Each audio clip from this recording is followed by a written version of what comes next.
कालच्या व्हिडिओमध्ये बाळाचा ठोस आहार हा कधीपासून सुरुवात करावी याच्यावरती काल मी व्हिडिओ बनवलेला. आजच्या व्हिडिओमध्ये आपण बाळाला ठोस आहार सुरू करताना कोणते कोणते पदार्थ हे इंट्रोड्यूस करावे आणि कोणते पदार्थ करू नये हे आज मी तुमच्याबरोबर शेअर करणार आहे. त्याच्यामुळे व्हिडिओ शेवटपर्यंत नक्की बघा. बाळाला ज्यावेळेस तुम्ही बाळाचा ठोस आहार चालू करता त्यावेळेस बाळाला चपाती ही इंट्रोड्यूस करू नका.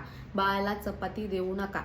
बाळाला बाजरीची भाकर, ज्वारीची भाकर ही इंट्रोड्यूस करा. तर याचं कारण काय? आता मला कमेंट सेक्शनमध्ये लगेच विचारायला सुरुवात करते की आम्ही लहानपणापासून चपाती खाल्ली आहे, चपाती दिलीने काय होते, रोटी खातच आपण पुढं आलेलो आहो, असं तसं सगळे कमेंट करते.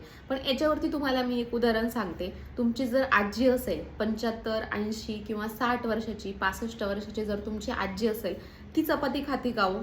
नाही.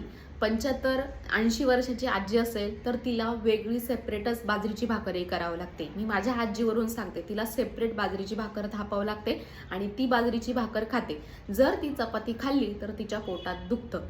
हे माहिती असेल तुम्हाला. याचं कारण असं की तिने लहानपणापासूनच बाजरीची भाकर खाल्लेली आहे, ती तिच्या शरीराला ही सूट झालेली आहे. जर तुम्ही तुमच्या बाळाला आता चपाती खायला दिली आणि कंटिन्युअस बाळाला फक्त चपातीच आवडली आणि कंटिन्युअस पुढं जाईपर्यंत, मोठे होईपर्यंत बाळाने चपातीच खाल्ली, बाजरीच्या भाकरला ही तोंडही लावलं नाही, तर बाळाला नंतर बाजरीची भाकर किंवा ज्वारीची भाकर जर इन केस जर डॉक्टरांनी द्यायला सांगितली की बाळाला तुमच्या मुलाला ज्वारीची भाकर द्यायला लावा, त्याला ओबिसिटी झालेली आहे, बाळाची तब्येत खूप जास्त झालेली आहे, त्या केसमध्ये बाळ बाजरीची किंवा ज्वारीची भाकर ही खाणार नाही. त्या केसमध्ये बाळ बाजरीची किंवा ज्वारीची भाकर खाणार नाही. जरी तुम्ही बाळाला बाजरीची भाकर दिली तर उष्णता होणं ह्या गोष्टी होऊ शकतात. त्याच्यामुळं बाळाला लहानपणापासूनच, आत्ता बाळ 9 महिन्याचं आहे, तुमचं ऐकत आहे, जे तुम्ही देताय ते बाळ खात आहे, म्हणून तुम्हाला बाजरीची आणि ज्वारीची भाकर इंट्रोड्यूस करायची आहे.